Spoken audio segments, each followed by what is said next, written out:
Para el proyecto final de teatro, tendrás por objetivo la construcción de un personaje teatral.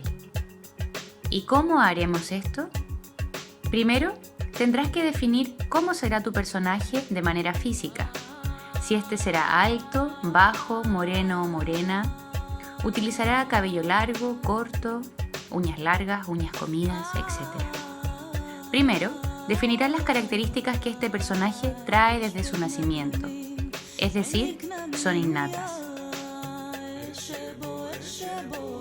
Luego, comenzaremos con su construcción social, es decir, qué vestuario utiliza, qué peinado lleva, usa colores, usa ropa elegante, de fiesta, ¿por qué utiliza ese vestuario y no otro? ¿Qué nos dice el vestuario del personaje? ¿El personaje que estás construyendo lleva maquillaje? ¿Lleva un maquillaje ficticio? Luego pasamos a la construcción psicológica.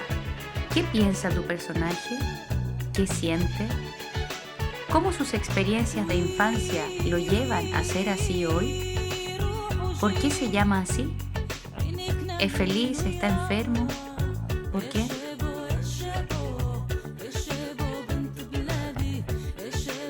¿Dónde situarás a tu personaje?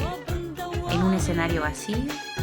¿En un escenario ambientado en un bosque, en una calle, en una playa? Y por último, una vez que hayas logrado construir tu personaje, es necesario exteriorizarlo para que se pueda dar a conocer. Entonces, debe responder la guía y adjunta 4 imágenes de la construcción de este personaje.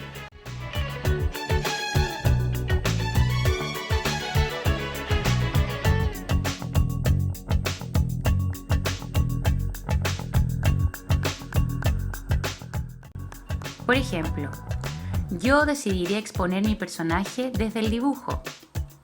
Tú podrías hacerlo con una escultura o un muñeco creado por ti. Un dibujo con alguna técnica en particular, lo que a ti te guste. Recuerda que debes adjuntar aspectos psicológicos, gustos, sensaciones básicas del personaje y todos aquellos detalles que consideres que son importantes y nos hablan de su historia. También debes adjuntar una breve reseña de por qué se viste como lo hace, por qué lleva ese maquillaje y por qué tiene ese pelo. Recuerda fundamentar cada uno de los detalles que sean más importantes de tu personaje.